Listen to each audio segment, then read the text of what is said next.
Good evening. Nice to see you again. Tonight we drift into the gentle warmth of a star you think you already know. You feel it every day, on your skin, soft, golden, almost ordinary in its familiarity. But as you settle in, you begin to sense something deeper. A quiet fire, perfectly balanced, burning with a discipline so steady you could almost mistake it for calm intention. And even though you probably wouldn't survive being shrunk down to atom size inside its core, well, try anyway. Carefully, slowly, like sliding into a dream. So, before you get comfortable, take a moment to like the video and subscribe, but only if you genuinely enjoy what I do here. And if you're awake enough, let me know your location and local time in the comments. I always love watching this little community stretch across the planet like a constellation made of humans. Now, dim the lights, and let's ease into tonight's journey together. You float above the sun, not in blazing heat, but in the softened hush of imagination, where the crown of the star becomes a rolling field of light. Its surface ripples with gentle, honey-colored waves, rising and falling in patterns older than Earth's continents. In this moment, the sun feels peaceful, like an ancient creature resting under its own warmth, because right now, in cosmic terms, it is resting. This is the quiet middle age of a star, a long, steady exhale that has lasted for billions of years. Deep beneath that glowing skin lies the secret to its calmness. Hydrogen atoms, tiny spheres of possibility, move with frantic grace, colliding, merging, and forming helium in a delicate sequence of nuclear fusion. Physicists often describe the sun as a self-regulating engine. When the core grows slightly hotter and fusion speeds up, the star expands and cools, like loosening a belt. When it cools too much, gravity squeezes it again, reigniting the pace. You hover above this balance, feeling the soft, rhythmic tug of expansion and contraction, almost like the sun is breathing under you. The core itself is unimaginable, yet strangely serene from this vantage point. At its center, the pressure is so immense that matter behaves like a thought under strain, compressed, silent, transformed. Yet even here, nothing is frantic. Fusion is constant, precise, almost meditative. In early 2000s solar physics studies, researchers often emphasized how incredibly stable stars like ours remain during this phase. That stability is the reason your days feel predictable, your seasons consistent, your life possible. You drift closer, and the light thickens around you, a soft mist of photons that need tens of thousands of years to journey outward from the sun's interior. One photon, born near the core, dances past you, or rather, through you, a wandering traveler whose path resembles the meandering of a person half asleep and searching for the bathroom in the dark. It bumps into particles, scatters, changes direction, hesitates, but never stops moving. Maybe the universe just loves to repeat patterns. Even light, the swiftest thing we know, sometimes takes the long way home. You follow that photon upward, passing through brighter layers where sound waves ripple like slow-motion thunder. The sun, though silent in space, is full of internal music, gentle, rolling oscillations that researchers study to infer its hidden structure. In imagining them, you hear a low, soothing hum, like someone drumming their fingers lightly on a wooden table miles beneath you. It's the sound of a stable star holding itself together. Near the surface, called the photosphere, granules bubble like a field of tiny golden clouds, each the size of a continent, but rising and sinking with the softness of a sigh. Here, the temperature is merely hot instead of impossible, but in this bedtime universe, you feel only warmth, like holding your hands near a fireplace on a winter night. The sun is enormous and mighty, yet somehow gentle when viewed from the right angle, a reminder that scale alone does not dictate character. And here, floating in this glowing sea, you realize something simple but profound. The sun is not eternal, but it is reliable. It burns cleanly, predictably, methodically. Every second, it converts millions of tons of hydrogen into light, and yet it remains steady because it sits in the most stable part of its life cycle, what astronomers call the main sequence. When researchers model stars like ours, they often describe this stage as a long plateau of equilibrium. Nothing dramatic, nothing catastrophic, just a quiet star giving what it can in the most balanced way possible. You watch a solar prominence curl off the surface like a slow red ribbon, arching with grace, before drifting back into the star's magnetic embrace. Even the violent things here move gently in your dreamlike vantage, the way a storm cloud looks harmless from an airplane window.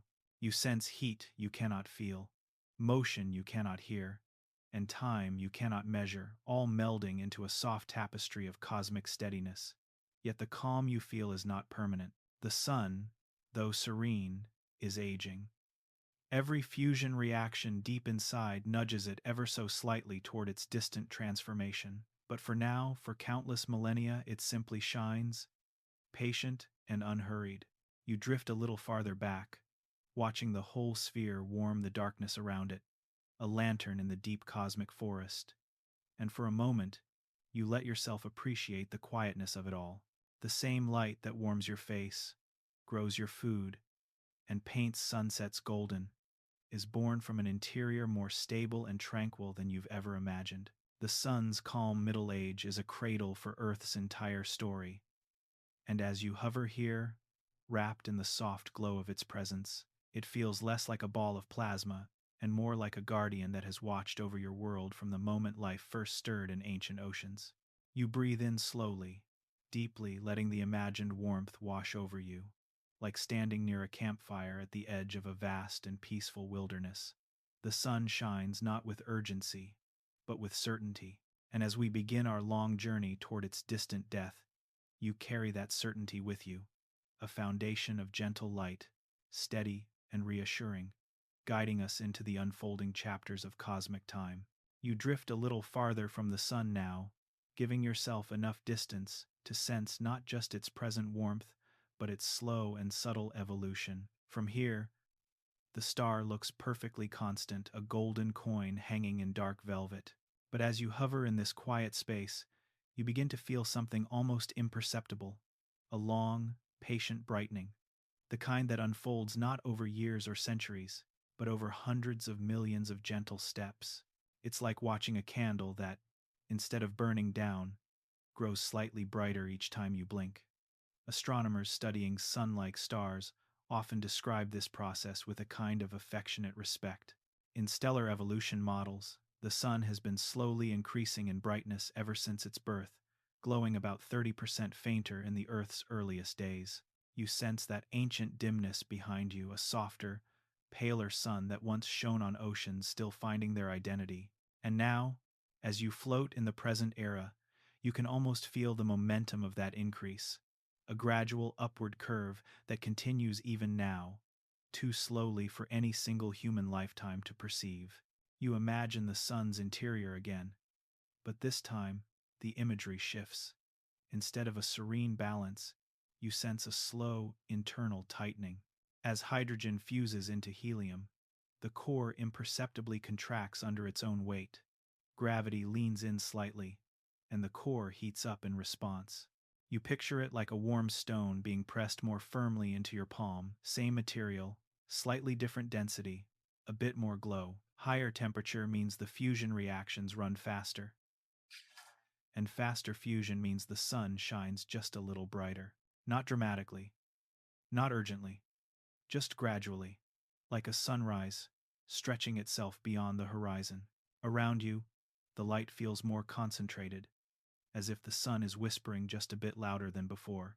If you close your eyes, you can sense the warmth shifting in tone, still gentle, but with the faintest hint of intensification, the way a room changes after you turn on a higher watt bulb. In reality, this brightening has no effect on your eyes tonight, but your imagination syncs with the models researchers have refined over decades. This increase is steady, predictable, and utterly unstoppable. You drift along the sun's orbit, letting this idea settle inside you. Maybe the universe favors these slow changes. Maybe it prefers transitions measured in epochs, not moments, like a river carving a canyon grain by grain. There is something comforting in that pace, patient, methodical. Despite the word death in our larger story, nothing here feels alarming. Nature seems to like gentle slopes, not sudden cliffs. As you circle the sun in silence, its light reflects off your imagined skin with a soft golden shimmer. You sense how different Earth would look under slightly higher luminosity. Not now, but millions of years from now. Solar energy researchers and climate scientists sometimes collaborate to explore these distant futures, modeling how Earth responds to increasing irradiance. They describe it as a slow heating of the global stage, more evaporation from oceans, slightly different patterns in the dance between atmosphere and water, subtle adjustments in the balance that makes Earth so comfortable for life. You don't need equations tonight, just the image of oceans breathing faster under a brighter sky. But for now, in this moment, Earth is still safe. You hold on to that thought the way you'd hold on to the last note of a familiar lullaby. The sun's brightening is not an immediate threat. It's the gentle start of a story that unfolds over billions of years. If you could watch the sun speed up through time like a time lapse, you would see it grow larger and more luminous, like a lantern gradually turned up by an unseen hand. But played out at normal speed, the universe's speed, the process feels like silk unraveling in slow motion. The sensation of time becomes almost fluid as you float here.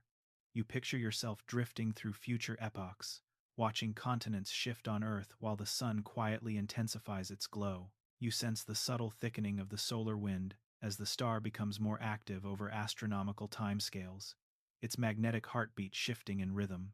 Yet all these changes remain grounded in a single idea: a star brightening as its fuel slowly transforms. You draw closer again, letting the sunlight wash over you. The photons feel a bit more confident than they did in the previous section, as if each carries a sliver more energy. You imagine the convection zone beneath the sun's surface bubbling a little more vigorously, its golden granules rising with a touch more insistence. Even if these details are too small to notice in any human era, they matter deeply in the grand arc of stellar life, like the subtle creases that appear in someone's face long before anyone calls them old. And then, almost without meaning to, you pull back again and gaze at the sun as a whole. It sits there, round and unwavering, glowing at the center of your imagination. You realize that you're witnessing not an event, but a trend, the most gradual of inclines. If you could leave a perfect measuring instrument in space and return to it after a few million years, you would find that the sun had brightened by a small but measurable amount, enough to matter, enough to accumulate, enough to set the stage for everything that comes next. Maybe that's the quiet message of this chapter, that even the most reliable things evolve. The sun is not a static beacon, but a living engine, slowly shifting, slowly preparing, slowly moving toward what it will one day become. Brightness is the first whisper of the sun's eventual transformation, a whisper you can hear only when you step out of your own timescale and into the long, patient breath of the cosmos. You linger in this thought as you watch the sun glow with the faintest hint of future intensity, and in that glow, you feel the first gentle tug of the story's momentum, the slow, inevitable brightening that begins the sun's long journey toward its distant, fiery metamorphosis. You hover now at the edge of the sun's quiet glow, and the warmth feels familiar, but beneath that familiarity, you sense a slow tightening, a quiet shift deep inside the star. You don't see it on the surface.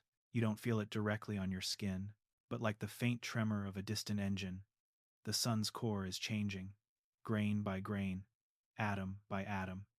You begin drifting inward again, letting the outer layers slip past you like drifting curtains of gold.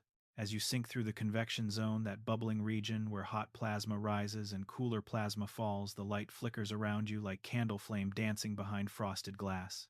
It feels almost cozy, the way the air inside a warm house feels when snow falls quietly against the windows outside. But the deeper you drift, the more you feel gravity's grip intensifying. It wraps around you like a tightening spiral, guiding you toward the star's heart. There, in the core, you find the quiet truth that astronomers have spent decades describing. Hydrogen, the sun's primary fuel, is slowly running low, not gone, not empty, but undeniably diminished, the way a fire slowly changes character as its logs burn down. You imagine the hydrogen nuclei as small, bright beads, each carrying the same simple desire to fuse, to merge, to become helium. For billions of years, they've been doing exactly that, releasing light and heat and sustaining the delicate equilibrium that makes life on Earth possible. But now, as you glide deeper, the hydrogen beads feel farther apart. More helium has accumulated, pooled in the center like the ashes of a long-running fire. Stellar physicists often describe this accumulation as a kind of quiet crowding. Helium, heavier than hydrogen, sinks toward the core, forming a dense, inert region that fusion can't easily penetrate. You can almost see it, a glowing, compact sphere within the sun, shimmering like a buried gemstone of pressure and heat. You sense its weight, not metaphorically, but physically, the way you feel, the heaviness of a deep breath resting in your chest. As hydrogen thins out in the core, fusion slows, just slightly, and when fusion slows, gravity answers. It leans inward, compressing the core more tightly. The temperature rises in response, like the warmth that grows when you cup your hands together in the cold. The sun doesn't panic, it adjusts. This compression, this heating, this increasing density, they are all part of a delicate celestial negotiation between gravity and pressure. You hover inside this negotiation, feeling each force like a rhythm beneath your feet. Gravity pulls inward, heat pushes outward. The balance wavers, not dramatically, not dangerously, but perceptibly, the way a steady heartbeat shifts when someone begins to walk up a gentle incline. That slight heating from the compression speeds up the remaining hydrogen fusion just outside the growing helium core. Not enough to brighten the sun dramatically, but enough to contribute to the slow luminosity increase you felt earlier. You can almost imagine the fusion reactions at the boundary of the helium core flickering like candles on the edge of a dense, glowing stone. Here in the deep interior, the light is not golden. It is bluish-white, fierce and dense, a kind of radiance that feels heavy rather than bright. Yet in this peaceful storytelling space, even this intensity softens, shimmering around you like the light behind closed eyelids. You sense the pressure hundreds of billions of times that of Earth's atmosphere wrapping you like a warm, heavy blanket. It's not threatening, it's grounding. Researchers in stellar astrophysics often use powerful computer models to study this phase. They speak of the sun's central hydrogen exhaustion with a kind of quiet reverence. It is a milestone, not a catastrophe, a sign that the star is beginning its transition from youthful stability towards something more complex, more expansive, more dramatic. But nothing about it feels dramatic tonight. It feels like the slow change of seasons inside a star. As you float through the core, you see patterns shift within the plasma. The motion becomes more compact, more structured, like the subtle tension that spreads through a room when a long day begins to lean into evening. The hydrogen is thinner now, the helium core is thicker, and the future, that distant red giant transformation, is a tiny bit closer. You pause and listen to the silence. Even imagining sound here feels impossible. The pressure is too great for any vibration to exist in a way your mind recognizes. Instead, the silence is internal, like listening to your own breath echo inside your body. You feel the star changing not through sound, but through texture, a dense, glowing firmness beneath everything, like the hardening center of cooling glass. Maybe the universe prefers to whisper its transitions rather than shout them. Maybe the most important changes in stars, in planets, in lives, happen quietly at first, almost invisibly. The sun is undergoing one of those changes now. The hydrogen is thinning, the helium is building, and the core is preparing slowly, patiently, for the moment when it will begin to swell the entire star into something vast and unfamiliar. You drift back outward, watching the layers unfold around you. The convection zone brightens again. The granules return, bubbling like sunlit sand, and the surface glows with the same calm intensity you felt in Section 1. To any creature looking up from a planet below, the sun would look exactly the same. No warning, no visible sign of its internal shift. Yet you feel it. A star changing from the inside out. A long, slow turning of a cosmic page. You hover just above the surface again and let the warmth settle across you like a blanket fresh from the dryer. The sun is still stable, still generous, still luminous in its steady way. But beneath the familiar glow, something fundamental is underway, not urgent, not frightening, simply inevitable. Hydrogen is running low, helium is taking its place, and the sun, though still young by stellar standards, has begun its long arc toward transformation. You breathe in, you breathe out. The story continues. You hover now above the sun with a calm familiarity, as if you've spent lifetimes drifting through its glow long enough to feel its subtle changes, long enough to sense a shift that a human eye on Earth could never notice. Tonight, as you float in the quiet dark, the sun seems just a touch different to you.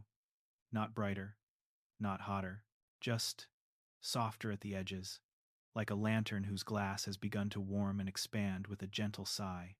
This is the beginning of the subgiant phase, the sun's first subtle swell. You ease closer to the surface, and the light laps against you like warm, golden water. From this imagined vantage, the granules on the photosphere appear slightly larger, their convection bubbling with a touch more vigor. You can't see the change with sharp clarity. It's more of a feeling, the way you can sense the arrival of spring before the flowers actually bloom. The sun is adjusting to its slowly contracting core, responding with the quiet instinct of a star entering a new season of its life. Deep inside, the helium core continues its slow tightening, and because fusion can no longer occur at the very center, the star compensates. Just outside that dense core, hydrogen begins burning in a shell, a thin, radiant layer where fusion intensifies, pushing outward on the sun's interior layers. You drift just above that region, sensing a faint pulse of extra warmth, almost like a heartbeat beneath the glowing skin of the star. This shell burning is the catalyst for the sun's expanding body.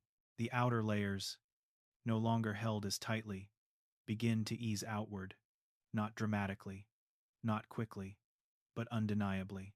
Stellar evolution research often describes this as the moment when a star takes its first steps away from the main sequence.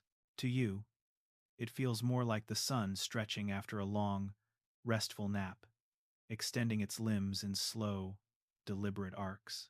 As you drift outward again, the sun looks subtly enlarged only by a small percentage, but noticeable when you've been watching as closely as you have. It's still round, still golden, still gentle, but there's a haziness around the edges now, as if the outer layers have loosened, becoming more diffuse. The temperature at the surface begins to drop ever so slightly, cooling by just a few dozen Kelvin over long spans of time. Oddly enough, that cooling makes the sun appear even more serene, like a warm breath turning into a soft cloud on a winter morning. You glide above the surface, letting the gentle expansion roll beneath you like the rise of a tide. It's a tide that takes hundreds of millions of years to rise slow enough to be imperceptible, yet steady enough to reshape the future of every planet in the solar system. If you could hold a ruler up to the star and check it once every few million years, you'd see that its edges have crept outward, just a little farther each time, like the faint widening smile of someone remembering a distant joy. In this imagined quiet, you picture the interior adjustments beneath the surface. The convection zone responds to the sun's expansion, shifting the patterns of heat flow. The oscillations, those subtle sound waves scientists observe with helioseismology, change pitch, like a musical instrument gently retuning itself as it grows. The star's entire structure is reorganizing, but in the most delicate of ways, like a house settling gracefully on its foundation. Space telescopes and star cluster studies have observed countless stars undergoing this same transition. When astronomers look at subgiants, they see the sun's future with remarkable clarity, slightly larger, slightly more luminous, slightly cooler on the surface, but burning more intensely in the shell around its core. You imagine researchers in a quiet observatory, comparing distant subgiants to the sun as you see it now. They'd nod knowingly. This is exactly how the story begins. The sunlight around you feels subtly different now. Warmer, but not harsher. More diffuse, like the light in a large room compared with the light from a small lamp. The sun's future expansion will eventually engulf Mercury, then Venus, and threaten Earth, but that is far, far ahead. For now, the expansion is gentle, almost affectionate, as if the sun is learning to breathe with a different rhythm. You drift back a bit farther, gazing at the whole star from a broader perspective. Its once tightly drawn edges now appear slightly softened, the way a painter might blur the boundary of a sphere to make it glow more naturally against a dark canvas. You feel a softness in your chest as you watch, a sense of mild awe at how a star changes not with abrupt motion, but with a patience that humbles every human measure of time. Maybe the universe prefers slow transitions because they give everything room to adapt. Maybe complexity grows most gracefully, not from sudden leaps but from prolonged, gentle shifts. As you watch the sun expand by degrees that only cosmic time can reveal, you feel the truth of that idea settling over you like a warm blanket. The first subtle swell of the sun is not explosive, not alarming, not catastrophic. It is simply the quiet signal that its long middle age is ending. A signal that the next chapter, the one that will lead to a vast red giant, is beginning far, far beneath its shining surface. You take one last look at the sun in its new silhouette. It is still familiar, still golden, still serene. But now, you carry the knowledge of its gentle expansion, its first small drift away from the star it has always been. A change has begun, slow, soft, inevitable, and beautiful in its quiet unfolding. You drift forward in time now, letting hundreds of millions of years slip past like slow, shimmering waves. The sun you left in the last section, gently swollen, slightly cooler on the surface, quietly burning hydrogen in a shell, begins to change more dramatically. You don't feel a sudden jolt. Instead, you sense the acceleration of a long, patient process. Like a river that has finally found a steeper slope, the subgiant becomes something else. The quiet swell becomes a transformation. A red giant is awakening. From your place in space, you watch as the sun starts to grow. At first, it's only a modest expansion, the kind that could still hide beneath the cloak of astronomical timescales. But then the change picks up, driven by the relentless burning in that hydrogen shell around the helium core. The energy has to go somewhere, and the outer layers respond by pushing outward, farther and farther, like a slowly inflating lantern. You hover at a safe distance and feel the scale of the change. The sun's radius stretches, first doubling, then tripling, then multiplying beyond simple intuition. It becomes enormous, dozens of times its current size, on its way to hundreds. You watch the orbit of Mercury vanish into the growing, glowing body of the star. The planet that once danced closest to the sun is swallowed into the deepening red light, not with a violent snap, but with a slow, engulfing embrace. The color of the sun changes too, no longer the familiar golden white. It shifts into a deeper, richer hue, a soft, ruddy orange that slowly deepens toward crimson. The surface cools as the star expands, dropping thousands of degrees compared with its present state. But the total luminosity rises dramatically as the increased surface area more than compensates for the lowered temperature. From your vantage, it looks like a huge, dim ember that somehow shines far brighter than the small, hot spark it once was. The light feels different on your imaginary skin, not sharp, not fierce, but broad and encompassing, like standing near a massive bonfire on a cold night. You can almost feel the heat spilling into space, a steady outpouring of energy that floods the inner solar system. If Earth still orbits at this stage, its skies would be dominated by a swollen, red star filling much of the horizon, the air thick with warmth and the oceans struggling to endure. But we'll linger with the star itself for now, leaving the planet's fate for later chapters. Inside the red giant sun, the structure has become more layered, more complex. The helium core has grown even denser, squeezed by gravity into a compact, incredibly hot sphere. Around it, the shell where hydrogen is still burning glows fiercely, powering the expansion. Outside that, the envelope, the vast, extended outer region, has become tenuous, almost delicate. You drift into this envelope and feel the density drop around you. It's like moving from the deep interior of a mountain to the thin air near its peak. Except everything is made of plasma and light. Astronomers who study red giants and star clusters see this stage as perfectly normal, one of the most beautiful and dramatic episodes in the life of a sun-like star. They model the interior with powerful codes and compare those predictions with the temperatures and luminosities of real red giants. Their diagrams show a star climbing a steep path in brightness and color, and you now float inside that line, inside the red giant branch of the sun's future. The atmosphere of the red giant sun is restless but gentle from here. You watch great convective cells far larger than the granules on today's sun rise and fall like colossal, glowing continents. Each one might be bigger than the Earth itself, yet they move with unhurried grace, their upwelling plasma appearing as brighter patches and their sinking currents as darker lanes. The star's surface looks mottled, textured, almost like velvet seen under a beam of deep red light. Magnetic fields still twist and dance within this enormous envelope, but they play a different kind of music now.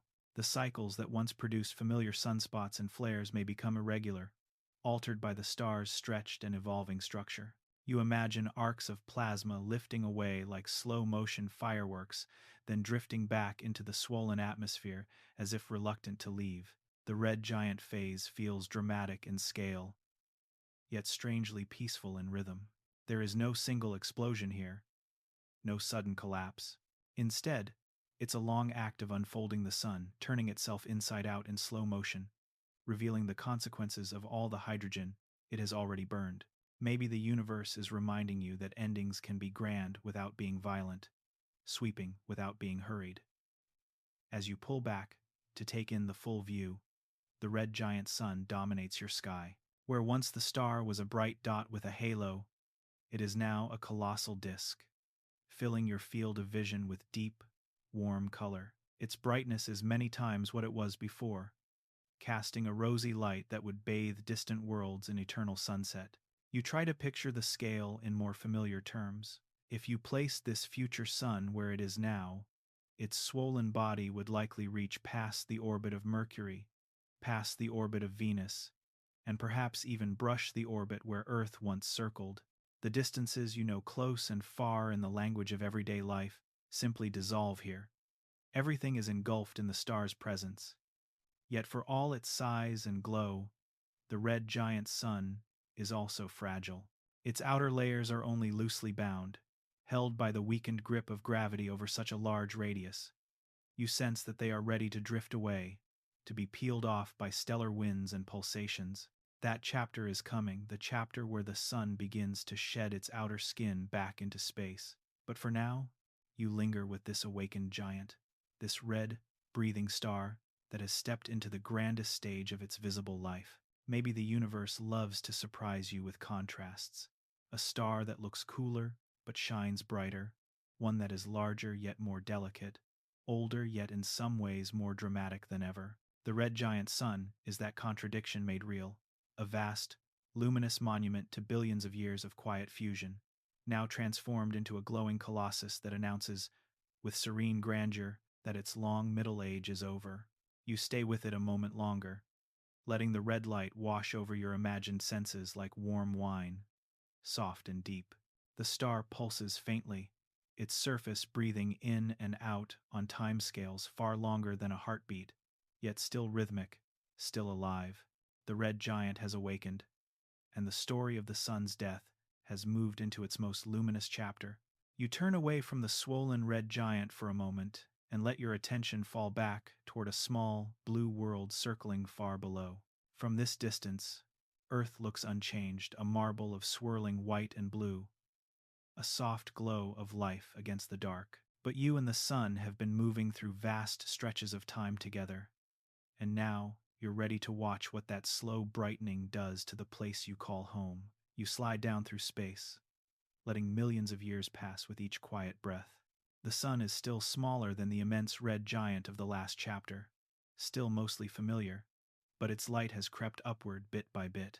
On Earth, you see the difference not in one sudden disaster, but in small, persistent changes. Summers lean hotter, ice retreats from the poles a little more each era. The balance between incoming sunlight and outgoing heat shifts by fractions of a percent that mean nothing to a day, but everything to an age. You drift into Earth's upper atmosphere. The air is thinner here, cold and delicate, like a barely visible veil around the planet. As the sun brightens, this veil begins to transform. A bit more energy from the star means a bit more evaporation from the oceans, a bit more water vapor in the air, a stronger greenhouse effect trapping more heat. You imagine the atmosphere thickening with invisible steam, the way a bathroom slowly fogs after a long, hot shower. Climate scientists and planetary modelers have spent decades trying to understand this distant future, the runaway greenhouse and the moist greenhouse, stages where warming feeds on itself. In their simulations, as the sun's luminosity rises, the oceans start to evaporate faster than they can cool the planet. Water vapor, a powerful greenhouse gas, builds up in the upper atmosphere, locking in more heat, which drives more evaporation, which adds still more water vapor. A loop, tightening. You descend lower into the troposphere, where clouds are forming from this new abundance of vapor. The skies feel heavy with humidity, like a tropical afternoon turned permanent. Rain falls more intensely, storms grow stronger, and the familiar climate zones you know begin to migrate and blur. From your vantage, you see continents shimmering through hazy air, coastlines softened by rising seas, river systems swollen with redistributed rain. Nothing here is instantaneous, nothing apocalyptic in a single moment. But the trend is unmistakable. Earth's comfort is fading. You skim your fingers through the upper surface of the ocean. The water feels warmer, less able to cradle heat in deep, stable layers. Coral reefs pale and vanish in slow motion. Some life adapts, moves poleward, chases cooler waters. Some does not. The biosphere reshuffles itself, new winners and losers emerging under a sky that has tilted slightly in favor of heat. As time slides onward, hundreds of millions of years ticking by in the silence between your breaths, the moist greenhouse phase deepens. More water reaches the high atmosphere, where the sun's ultraviolet light has an easier time tearing it apart. You float above the ozone layer now, watching molecules split, water broken into hydrogen and oxygen, the lightest hydrogen atoms slipping away into space like tiny lanterns, rising and never coming back. Slowly, molecule by molecule, Earth begins to lose its oceans to the void. From above, you see the seas shrink, shorelines creep inward, shallow waters recede, leaving behind broad, salt-encrusted plains that glitter fiercely under the brightened Sunday. The atmosphere thickens with steam, then thins again as water is stripped away, the way a kettle whistles furiously before finally going dry. The remaining air grows hotter, more stifling, its blue fading toward a paler, harsher tone. You hover above what used to be a temperate coastline. The land below is now baked, cracked, its color shifting from green to tan to rust. Wind carries fine dust instead of pollen. Lakes that once reflected the sky now exist only as memories in ancient sediment. The idea of a chilly autumn evening, of a gentle spring rain, feels like a story told about another planet. Yet even here, there is a strange, stark beauty. The sunlight is sharper, more commanding, painting long, razor-edged shadows across rocky terrain. The warmth on your face, imagined though it is, feels almost heavy, like a physical weight. The atmosphere, thinning of water, grows less forgiving, more like a cousin of Venus than the friendly blanket that once held your world in balance. As the sun continues its path toward the red giant phase you saw earlier, Earth's surface passes a final threshold.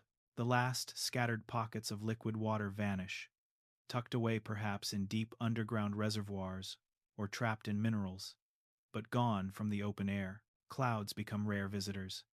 The sky is mostly clear now, the sun glaring down from a nearly cloudless dome, its disk larger, its light harsher. You float over the remains of ancient ocean basins, now broad, desolate plains.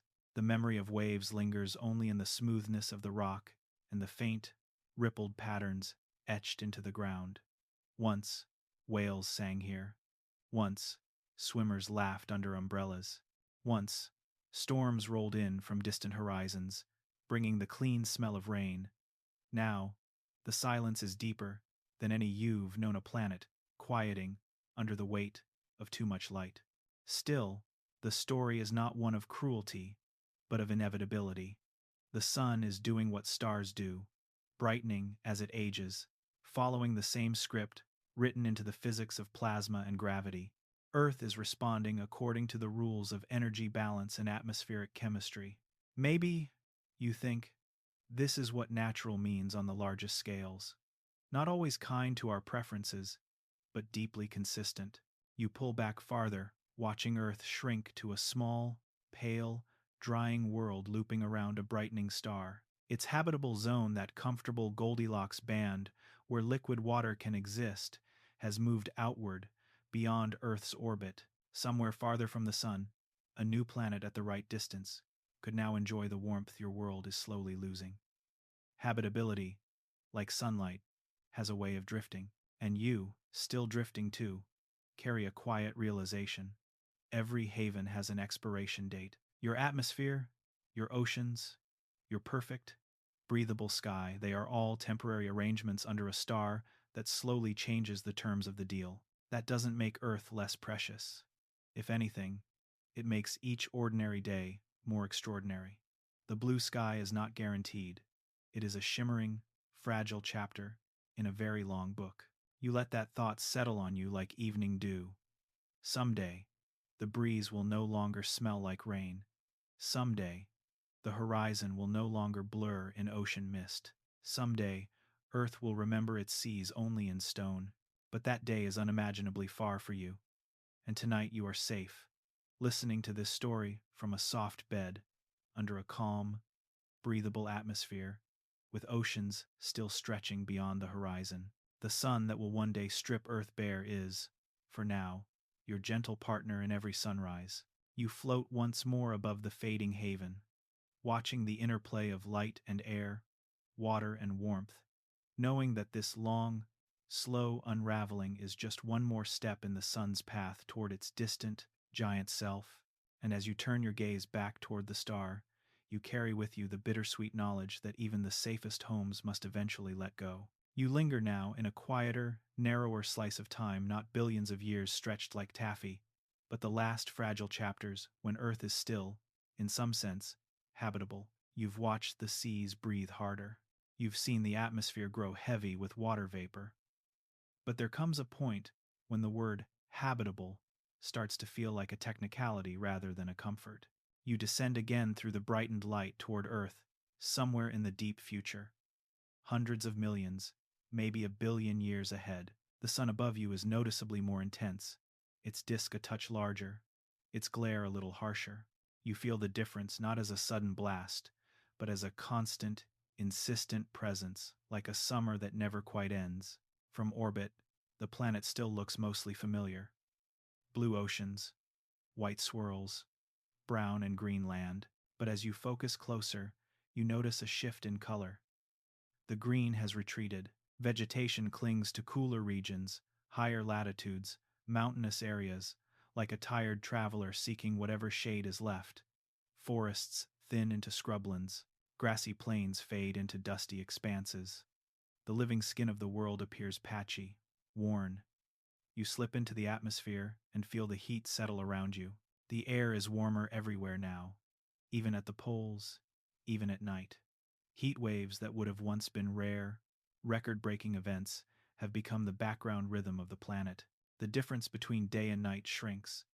The land holds onto the warmth like a stone fresh from a fire. You imagine walking across a once familiar city and finding every surface warm to the touch, even long after sunset. Down near the surface, the last forests are under stress. Trees, which once exchanged carbon and water with the air in a balanced dance, now struggle to keep up. The increased heat and higher levels of carbon dioxide have altered how plants breathe and grow. Minerals in the soil, once recycled by thriving ecosystems, accumulate as dry dust. Rivers that once ran year-round now flicker seasonally, like veins pulsing faintly before going still. Planetary scientists talk about this time as the winding down of the carbon silicate cycle, the slow geological feedback system that has helped keep Earth's climate relatively stable for billions of years. As temperatures climb and rainfall patterns shift, the rate at which carbon dioxide is removed from the atmosphere by weathering changes. Over long spans, the atmosphere thins of CO2, making it harder for plants to carry out photosynthesis. Your world's great forests and jungles, which once roared with life, enter a quieter, sparser phase. You drift above a future desert where there was once a lush plain. The sand is bleached, the sky a piercing, washed-out blue in the glare of the intensified Sunday. The wind drags long, sinuous lines in the dunes, each grain of sand clicking softly against its neighbors like beads in a cosmic abacus. The heat at ground level shimmers, blurring the horizon so that mountains and rocks seem to float. Oceans remain, but they are different too. Their surface waters are warmer, their circulation altered. Stratified layers trap heat near the top, and deep currents struggle to complete their global circuit. The sea surface feels almost bath-like as you skim your hand through it. Marine life retreats to deeper, cooler waters where it can, but the stability of those refuges is no longer guaranteed. Somewhere along this path, complex life on the surface wanes, large animals become rarer. Ecosystems simplify. Perhaps only microbial life hangs on robustly, retreating to extreme niches, deep underground, within rocks, near the ocean floor, or in isolated, sheltered pockets. Earth, once a riot of color and sound, becomes more meditative, more muted, a world of quiet survivors. You find yourself standing imaginatively on a rocky plateau as the sun sinks toward the horizon of this far future Earth. Except it doesn't really sink the way you know it. It looms, larger than you remember from your own time, its light more orange-white, its heat lingering even as it approaches sunset. The air feels heavy, dry, and thin of oxygen compared with what you're used to, yet still thick with heat. The ground beneath your feet is warm, even as the sky darkens. Clouds, when they form, tend to be high, wispy, ephemeral. The grand, towering thunderheads of your age are now rare, starved by altered convection patterns. The dramatic crash of storm and rain is replaced by long, dry stillness interrupted by sporadic, intense downpours that quickly evaporate or vanish into thirsty ground. Maybe, you think, this is what the phrase, last days of habitability, really means. Not a single apocalyptic storm, not a sudden curtain drop, but a long, fading diminuendo. Life does not end in one instant, it just becomes harder and harder to sustain the complex, delicate webs you're used to. Comfort shrinks into corners. Resilience becomes localized. The world contracts in all the ways that matter to living beings. From orbit again, you watch the habitable zone, that moving band around the sun where liquid water can exist, continuing to slide outward. Earth, once cozily in the middle, now rides near the inner edge, then drifts just inside it. By many definitions, it's no longer truly habitable, at least not for surface life as you know it. If any observers existed out here, mapping worlds around stars, they might now classify Earth as a hot, post-habitable planet, a place that was right long ago, but is now just a little too close to a brightening star. You think about how casually humans sometimes say Earth will be here forever, forgetting that the conditions that make it beautiful are not permanent. They are a window wide by human standards, but narrow by cosmic ones. The last days of habitability stretch across millions of years, yet compared with the age of the Earth, They're just a closing paragraph at the end of a long, extraordinary chapter. As you float in silence, you let yourself feel the melancholy of that, the last gentle lakes drying, the last forests thinning into scrub, the last familiar twilight where the air is warm but still breathable, the sky still subtly tinted by the scattering of light in a water-rich atmosphere. Then, in the same breath, you let yourself feel the wonder too. Somehow, in all this inevitability, Earth got billions of years of mild sunlight, liquid oceans, and a sky calm enough for thinking creatures to look up and tell stories. That span of normal days of rain and clouds and birdsong is not diminished by its eventual end. If anything, the ending makes each of those days more luminous in retrospect. You pull slowly away from Earth, watching it spin under the brightened sun, a world nearing the end of its comfortable era. The last days of habitability are not a failure of the planet or the Sunday. They are the natural transition of a system that has always been evolving. The story is changing, not breaking. As you drift back toward the red giant destiny you've already glimpsed, you carry a small, quiet thought with you. Every sunrise on your real Earth today, right now, happens in the middle of the safe chapter. The oceans still breathe. The forests still drink. The sky is still kind.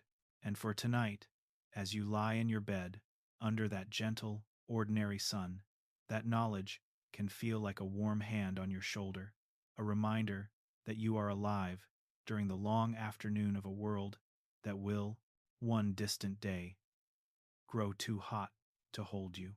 You return to the heart of the red giant sun, drifting inward through its vast, swollen layers as if you're descending through a glowing, rust-colored fog. Outside, the star has become huge and soft, its light washed in deep orange and red. Inside, something entirely different is brewing, compact, fierce, and hidden. You pass through the extended envelope, where the gas feels thin and almost weightless despite its heat, and sink toward the dense center. The gravity grows stronger with every imagined meter you descend, pressing around you like a closing fist. The light here is no longer gentle. It is sharp, white-blue, dense with energy. This is where the long story of hydrogen has left its mark. You reach the helium core. It feels, in your mind, like a solid made of fire, small compared with the overall star, but incredibly dense, packed with helium nuclei, squeezed so tightly together that the usual rules of matter begin to shift. The pressure here is so intense that atoms are stripped bare, electrons wandering freely in a sea of nuclei. The core is supported not just by heat, but by a strange quantum stiffness, electron degeneracy pressure, a type of resistance that doesn't care much about temperature at all. You hover in that core, feeling a paradox. It's incredibly hot over 100 million degrees, and yet, for a long time, that heat hasn't been enough to start helium fusion in earnest. The core has been like a match head that refuses to ignite, no matter how warm it becomes, held in check by the peculiar physics of degenerate matter. When energy is added, the material doesn't expand and cool like a normal gas. It just gets hotter, trapped in its own compactness. Around this inert helium sphere, in a shell just above it, hydrogen has been burning furiously, feeding the red giant's luminosity, driving its swollen outer layers. That shell burning is like a ring of fire wrapped around a silent, glowing stone. And as it burns, it keeps adding more helium ash to the core, increasing its mass, increasing its density, increasing its temperature. You sense the tension building, slowly, over millions of years. The core grows heavier. Gravity presses harder. The temperature climbs, step by patient step, and at some point, a threshold is passed. Helium begins to fuse. At first, it's just a tiny spark in the heart of that dense core. 3 helium nuclei collide and merge into a carbon nucleus, a process called the triple alpha reaction. In a normal star, that would cause expansion and cooling, stabilizing things. But here, in this degenerate core, The heat cannot easily ease the pressure through expansion. The temperature rises rapidly, and instead of calming, the reactions race faster and faster. You might imagine this moment as a silent explosion, not a blast that tears the star apart, but an inward, self-contained storm of fusion. Astrophysicists call it the helium flash. In less than an afternoon of stellar time, the core's energy output surges to levels that would be utterly impossible in the sun's current state. Yet, almost all of this drama happens deep inside, hidden beneath the thick, swollen envelope. You float inside the storm, but in our gentle, dreamlike universe, you don't feel fear, you feel awe. The core blazes. Helium nuclei crash together in a furious dance, becoming carbon and oxygen, releasing immense amounts of energy. The temperature spikes, the degeneracy, that quantum stiffness, begins to break. Finally, the core can respond the way ordinary gas does. It expands, and when it expands, it cools. The runaway fusion slows, then steadies. The wild flash resolves into a new kind of calm. Stable helium fusion in the core, hydrogen still burning in a surrounding shell. The sun, in its old age, finds a new equilibrium different from its main sequence youth, but stable all the same. You feel the core swell beneath you, like a clenched fist, finally unclenching. The density drops a little, the pressure relaxes. The star's internal structure rearranges itself. Energy from the helium flash ripples outward through the layers, not as a violent shock wave, but more like a long, deep exhale spreading through the sun's interior. If you race upward now, through the radiant interior and into the vast, red envelope, you might expect fireworks, flares, some dramatic change on the surface. But that's the quiet magic of this event. At the sun's surface, very little looks instantly different. From a great distance, the helium flash is almost invisible. The red giant doesn't explode. It doesn't shatter. It simply shifts course. Over time, the star contracts a bit from its most enormous red giant size. Its surface temperature rises slightly. Its color may move from deep red toward a warmer orange-yellow, and its luminosity adjusts to a new, slightly more modest level. Astronomers call these helium core burning stars horizontal branch or red clump stars, depending on their mass and composition. To you, it feels like someone dialed the drama down from grand opera to gentle symphony. You hover just above the sun's surface after this transformation. The star is still much larger than it was in its youth, still luminous, still tinged in warm colors, but it has settled into a new rhythm. Inside, helium fuses steadily into carbon and oxygen in the core, while the hydrogen shell continues to add more helium over time. The sun, in its twilight, has learned a new way to shine. The light on your imagined skin feels slightly more focused, a little less overwhelmingly diffuse than at the peak of the red giant stage, as if the star has drawn its scattered intensity inward and found a calmer, more efficient glow. You look down at the granules and convective cells on the surface. They still boil, still churn, but in patterns that match this new internal structure. Maybe, you think, this is one of the universe's recurring themes.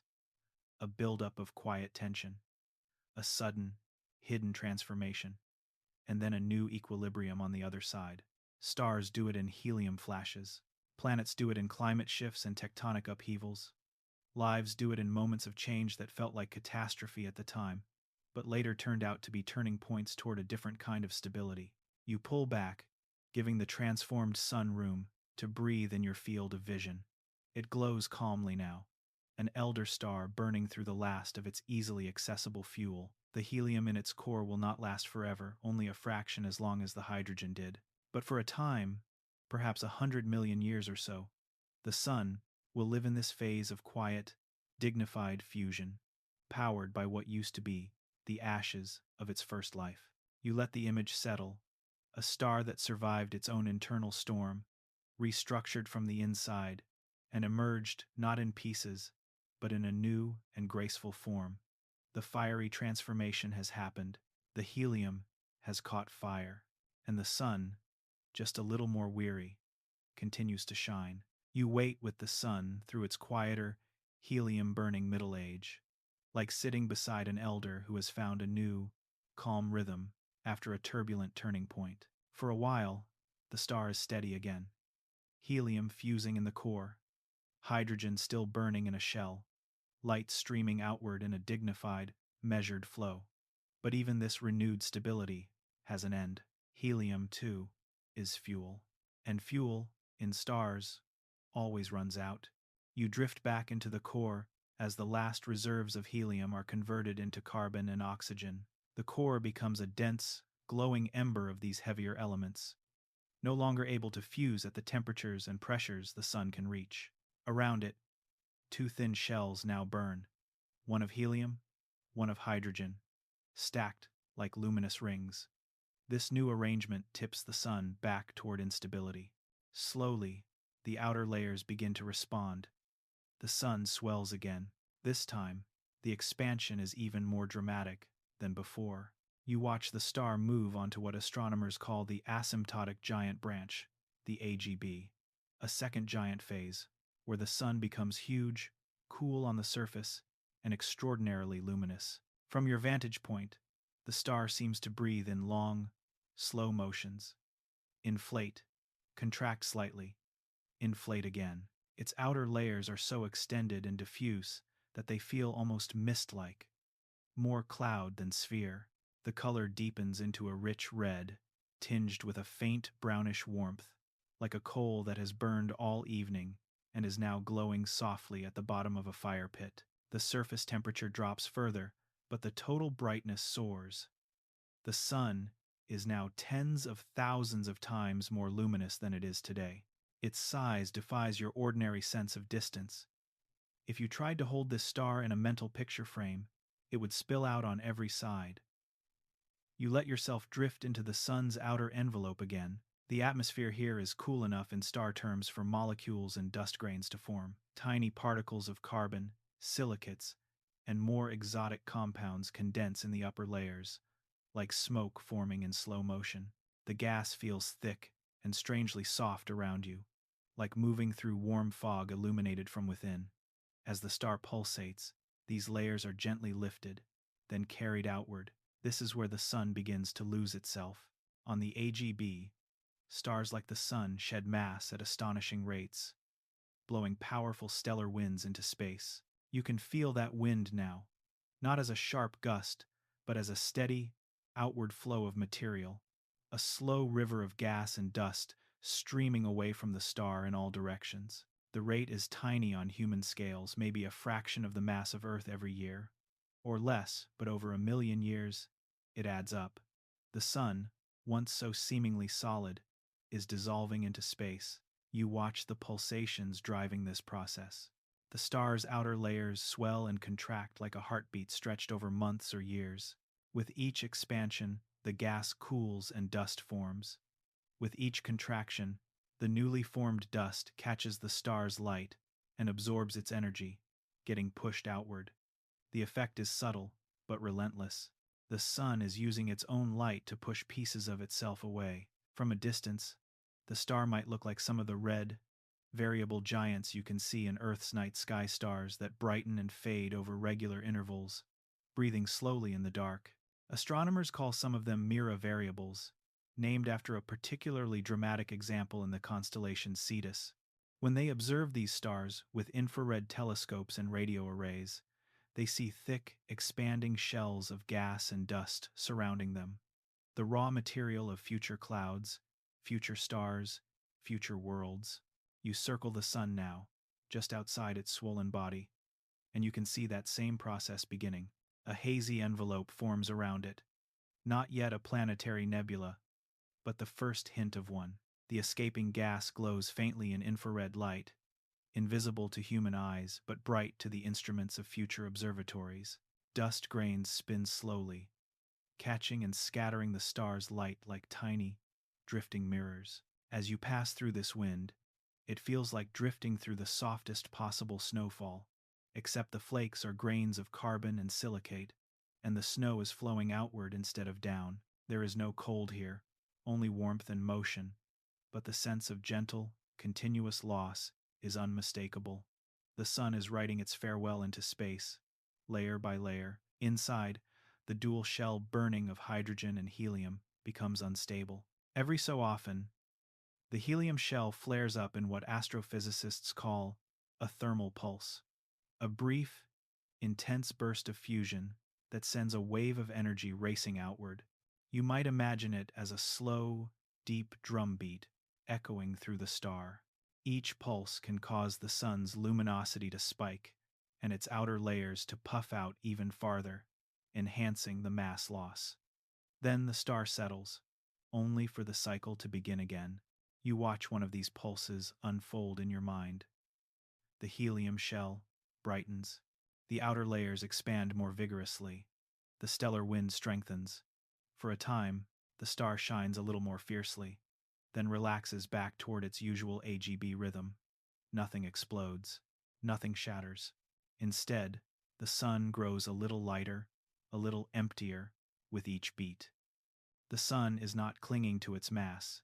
It's giving it away, sending its enriched material into the surrounding space, so that, someday, it can become part of something new. The carbon formed in its core, the oxygen, the heavier elements created in subtle internal processes. All of these ride outward on the wind. In a very real sense, the sun is already beginning to recycle its body back into the galaxy. You pull farther back now, watching the star as a whole. It no longer looks solid. Around the swollen red giant, you see a diffuse, glowing cocoon, the AGB envelope, and the surrounding wind-blown shell. The edges blur into space, like the edges of a cloud at sunset. If you squint with your mind's eye, you can almost see outlines of future shapes, arcs, and shells that will, one day, glow as part of a planetary nebula. The mass loss is intense enough that the sun's grip on its planets weakens. Orbits adjust, expanding slightly as the total mass of the system decreases. Distant objects in the Kuiper belt feel a tiny loosening of the star's pull. The architecture of the solar system subtly reshapes itself in response to the sun's shrinking weight. Yet for all this change, the star still shines. Its light is softer in color, but overwhelming in brightness. Its body is larger, but more fragile. You see enormous convective cells rolling across its surface like sluggish, luminous continents, each one rising and sinking over long, slow cycles. The sun is both immense and delicate now. Like a lantern made of tissue paper and fire, you let a reflective thought drift through you. Perhaps true endings are less about sudden stops and more about gradual surrender. The sun is not snapping off like a light bulb. It's exhaling. It's returning what it borrowed from the galaxy, hydrogen shaped into something more complex, back into the dark, enriched and ready for whatever comes next. You stay with the star a moment longer, watching the wind continue to flow, the dust continue to form, the pulsations continue to ripple through its extended body. The asymptotic giant branch is a phase of extravagance and release. The sun's final act as a giant, a luminous farewell tour before its outer layers peel fully away. Soon, that peeling will become complete. The wind will thin, the envelope will detach, and the sun's bare core will shine through the dispersing gas. A new kind of beauty is waiting there, a glowing shell in space, a planetary nebula written in the sun's own breath. But for now, you hover in the deep, warm red of the second giant phase, listening to the slow, steady whisper of a star letting go. You stay close as the sun continues its long, slow act of letting go. By now, you know its moods. The steady main sequence calm, the swelling red giant, the hidden fury of the helium flash, the swollen second giant phase. But here, in this deep AGB stage, one feature dominates the story more than any other: the wind. You drift just outside the sun's enormous, ruddy surface, and you can almost feel that wind as a constant, outward pressure on your skin. Not a sharp gust, but a steady push, like standing in a slow, warm river. Streams of gas and dust flow past you, carrying away pieces of the star. It's as if the sun has become a dandelion gone to seed, and the galaxy is gently blowing on it. In reality, these are charged particles, protons, electrons, ions, mixed with tiny dust grains that formed in the star's cool outer layers. On the sun you know today, the solar wind is a thin, fast breeze. Here, it's thick and heavy, more like a continuous exhalation. The mass loss rate has increased dramatically, turning the sun into what astronomers sometimes call a superwind phase. It is shedding its outer layers at a pace that will strip much of its envelope away in just a few 100,000 years, a blink in stellar time. You watch the pulsations that drive this wind. The star swells and contracts, in cycles that might take hundreds of days. With each expansion, the outer layers move outward and cool. At certain distances, the temperature drops enough for atoms to bind into molecules, and molecules to cluster into dust grains. Little flecks of carbon and silicate form, like smoke condensing from a candle flame.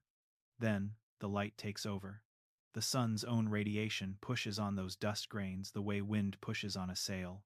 The grains feel the momentum of countless photons and begin to drift outward. Collisions between dust and gas drag surrounding material along for the ride. Layer by layer, the star's envelope is peeled off, not by violence, but by light itself. You move through that drifting material, and for a moment you imagine the sound it might make if sound could travel in this vacuum. A soft, endless hiss, like sand pouring through an hourglass that never runs out until it does. The density of particles brushing past you is low, far lower than any air you'll ever breathe, but compared with the present-day solar wind, it's a flood. From a distance, the scene is quietly spectacular. The sun is no longer just a single glowing ball. Instead, it sits inside a growing cocoon of its own breath shells, and wisps and layers of gas expanding into space. Some regions are thicker, where the wind has been stronger. Others are thinner, where previous pulses have drifted farther out. Infrared telescopes of the far future would see this region blazing with the heat of warm dust, like a cloud of glowing embers around a central fire. You let time slip forward, watching the wind sculpt the surroundings.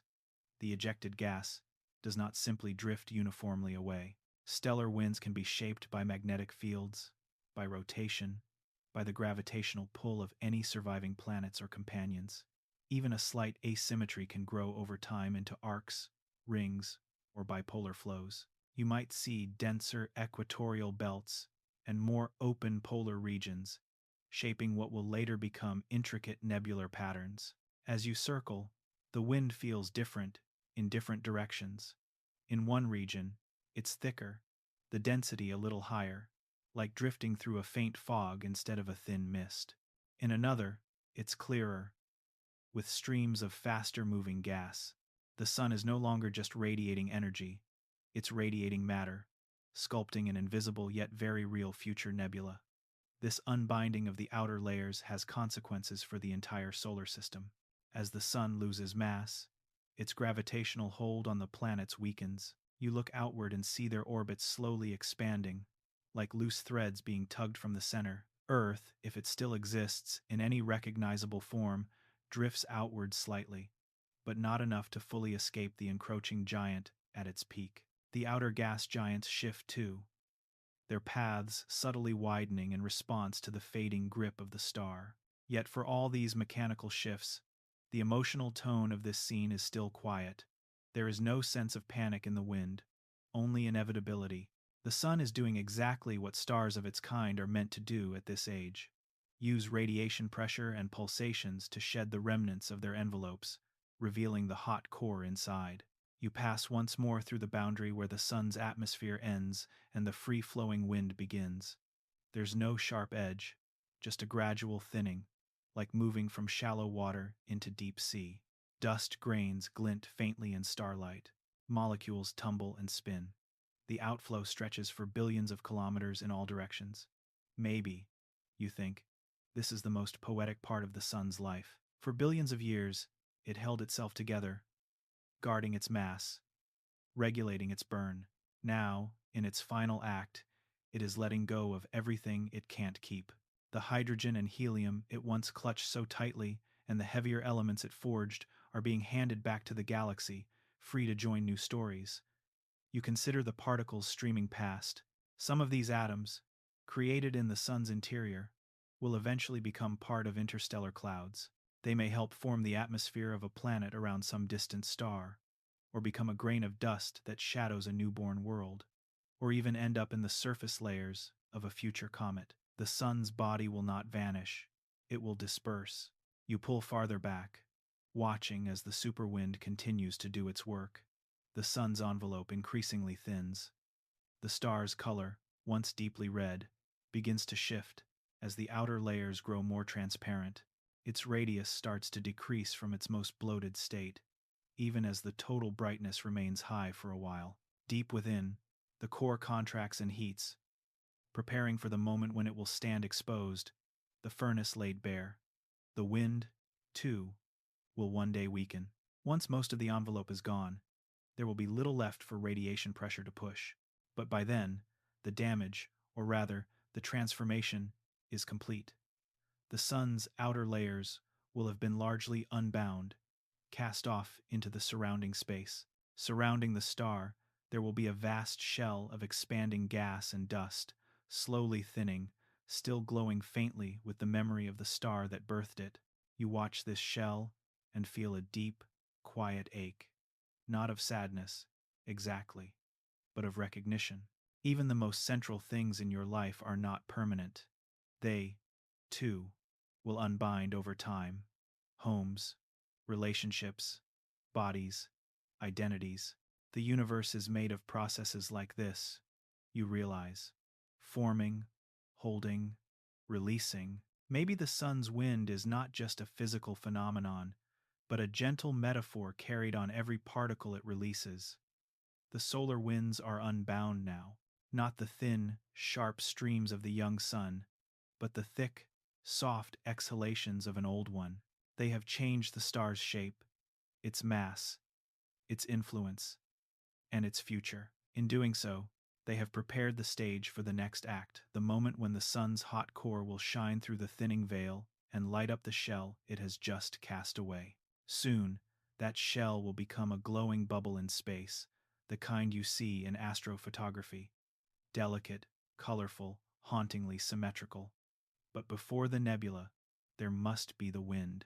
Before the final beauty, there must be this long, patient release. You let the warm, particle-laden breeze pass through your imagined hands one last time, like sand spilling between your fingers. The sun is almost finished with its shedding. The winds are nearly done, unbinding. And something small, bright, and enduring is about to be revealed. You float in the fading warmth of the old sun, listening to its long, slow exhale. The superwind has done its work. The outer layers have grown thin, diffuse, and far from the core. For a long time, the star has been more cloud than sphere, more breath than body, and now, something quiet but decisive begins to happen. The envelope lets go. You hover at a distance where you can see both the swollen, red, giant remnant and the vague, hazy shell surrounding it. The gas that was once part of the sun's surface has drifted outward far enough that it no longer feels like the star in any simple sense. It is an expanding bubble now, coasting on its own inertia, like smoke rings slowly enlarging as they drift away from a candle that's nearly burned out. Over tens of thousands of years, that bubble grows. The sun's outer layers, once held loosely by gravity, detach more clearly, forming a vast, expanding shell of gas. The density drops as the shell stretches. The wind continues for a while, and then weakens, then stops. What's left inside is small, hot, and fierce. The sun's core, stripped of almost everything it could lose. You turn your attention to that core.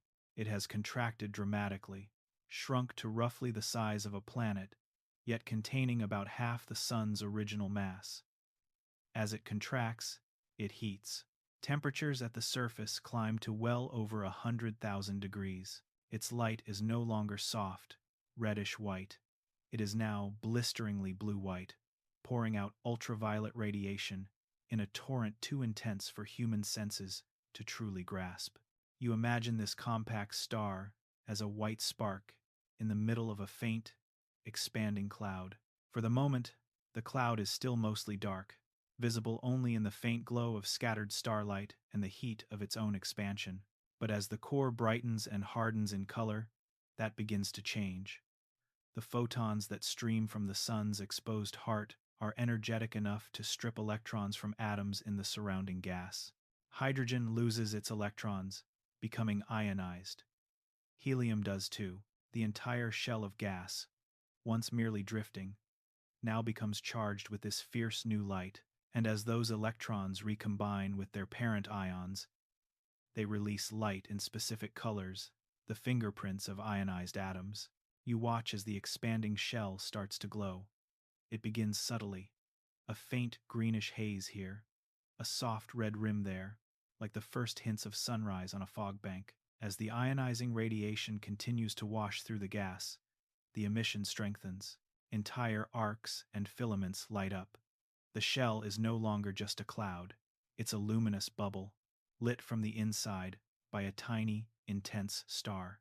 This is the birth of a planetary nebula. You drift into the glowing shell, and the colors surround you like a slow, underwater aurora. Hydrogen shines in deep crimson, helium in pale blues and violets, oxygen in eerie greens that make the gas look almost phosphorescent. In reality, these colors would be faint to human eyes. But tonight, your imagination lets them bloom, painting the space around you with soft, shimmering light. The gas here is thin, more vacuum than substance, but it feels almost tangible as you move through it. Wisps of glowing material curl like luminous smoke. Knots of denser gas flicker brighter, casting soft shadows into the surrounding haze. It is peaceful, silent, and impossibly delicate, like drifting through the inside of a stained glass lantern. You notice that the nebula isn't perfectly smooth. The earlier winds and pulsations, the star's rotation, maybe the gravitational nudges of planets or unseen companions, all of these have sculpted structure into the shell. You see rings, arcs, and maybe even bipolar lobes, where the material has flowed out more freely along certain directions. What once was a fairly uniform envelope has turned into intricate patterns, a kind of cosmic calligraphy written in gas and light. From a greater distance, the scene is breathtakingly simple. A small, blindingly hot star in the middle, and a glowing bubble around it. If you were looking at this from a distant world with a good telescope, you might give it a name, catalog it, compare it to others. Astronomers once thought these objects looked like planets through early telescopes, round, disc-like, which is how they got their misleading name, planetary nebulae. No planets are involved, only the last exhalation of a dying star. You hover at the inner edge of the nebula, right where the gas is being most intensely ionized. The boundary feels like a soft, luminous tide line. On one side, the gas is fully ionized, glowing brightly. On the other, farther out, the radiation weakens and the gas remains cooler, dimmer. The front between them slowly moves outward as the shell expands and thins. Time, for a planetary nebula, is brief.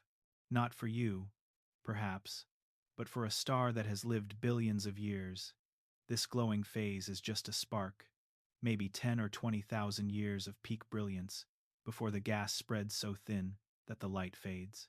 As you watch, you speed time up in your mind. The shell grows larger, its brightness gradually softening, its edges becoming more diffuse. The intricate patterns stretch and blur as the gas drifts into the wider interstellar medium. Inside, the core cools, slowly stepping down from its blistering temperatures as it radiates away its stored heat. Its ultraviolet output declines. The ionization front retreats. The nebula's colors fade, like the afterimage of a bright light behind closed eyes. Yet, in this moment, at its peak, it is stunning. You take one slow turn through the nebula, letting the colors wash over your senses. The red, the green, the soft blue. They don't just mark atoms, they map history. Each glowing filament is material that once helped form the sun's surface, once joined in the solar wind, once felt the rhythm of the star's pulsations. Now they are becoming free, no longer bound to a single body, no longer part of a single object. Maybe, you think, this is what it looks like when a star finally becomes a memory. Its former self spread out in a beautiful, expanding shell, announcing to the galaxy, I was here, and this is what I made of my time. You pull far back now, far enough that the nebula appears as a tiny colored ring around a pinprick of white light. It looks like the photographs you've seen of famous planetary nebulae, the Ring Nebula, the Helix Nebula, delicate ovals and spirals in deep space. Some other civilization, far in the future, might see our sun's nebula the same way, never knowing that its atoms once warmed oceans, lit skies, and nourished forests on a planet that circled close in. The birth of the planetary nebula marks a boundary in the sun's life. The outer layers, once part of its living body, are now on their way to becoming part of the galaxy at large. The inner core, almost bare, is transitioning into something else, something small, dense, and long-lived. The nebula is the in-between, the luminous farewell. As you watch it expand, glowing softly in the dark, you feel a gentle tug of recognition. Endings. In your life, too, sometimes pass through a phase like this, bright, visible, strangely beautiful, before the light fades and something quieter, simpler, more enduring takes its place. You let the nebula's colors dim just a little in your mind, as if you're lowering the brightness on a cosmic lamp. Ahead lies the quiet, dense ember of the sun's heart, the white dwarf that will shine on long after the nebula has blended into the wider night. For now, though, you stay just a moment longer in the glowing shell, drifting through the sun's last, beautiful breath. You let the colors of the planetary nebula fade a little, as if your eyes are adjusting to a deeper darkness. The glowing shell drifts outward, thinner and fainter with every passing millennium, and your attention is drawn back to the center, to the small, piercing point of light that remains, the Sunday, or rather, what's left of it. You move closer, leaving the luminous gas behind like receding mist. The bright point grows, but not into a huge disk like the red giant you knew. Instead, it sharpens into something compact, intensely bright, and startlingly small. You're approaching the sun's core, stripped and exposed, compressed into a size that defies your old sense of scale. It is now a white dwarf. You hover near it and feel the strangeness of this star that is no longer a star in the usual sense. There is no fusion here, no ongoing burning in the core, no fresh fuel being consumed. The light it gives off is residual heat, stored from ages of fusion and now slowly leaking into space. The sun has become an ember, not figurative, but literal, a cosmic coal cooling in the dark. Up close, its surface shines a harsh, blue-white, like the glare from an arc lamp. In your mind's eye, you soften it so it doesn't feel blinding, but you keep the sense of intensity. This small sphere glows far hotter on its surface than the sun ever did during its main sequence. Temperatures can exceed 100,000 degrees when the white dwarf is young. Touching it is impossible to imagine. Just being near it feels like standing next to a furnace compressed into the size of a planet, and that size is the next shock. The mass is roughly half of what the sun used to have, maybe a bit more, yet it's squeezed into a ball about as large as Earth. You picture taking the sun's interior and compacting it until the whole star could fit in the space your planet once occupied. The density is incredible. A teaspoon of this matter would weigh tons, perhaps as much as a mountain, pressing down with unimaginable force. Inside, the physics is unlike anything you experience in everyday life. The white dwarf is supported not by the thermal pressure of hot gas, but by electron degeneracy pressure, the same quantum stiffness you briefly felt in the sun's helium core before the helium flash. Electrons, forced into extremely tight quarters, resist further compression simply because the rules of quantum mechanics won't allow them to all occupy the same states. It's as if the universe itself has drawn a line, this far and no farther. You drift above the white dwarf's surface and imagine what it might feel like beneath your feet. The gravity is so strong that even a tiny hop would be impossible. You'd be yanked down with incredible force. Mountains cannot rise here. Any bump taller than a few centimeters would slump down quickly. The surface would be smooth, hard, perhaps crystalline in deeper layers, with the carbon and oxygen interior slowly arranging itself into a kind of star-sized diamond over vast timescales. The thin atmosphere around the white dwarf, maybe only a few meters or kilometers deep, is composed mostly of hydrogen or helium, sorted by gravity into layers with the lightest elements on top. This atmosphere is where its spectrum is written. The thin gas absorbs and emits light at specific wavelengths, allowing future astronomers to read the white dwarf's temperature and composition like lines of quiet poetry etched into its light. You look outward again, at the remnant of the planetary nebula.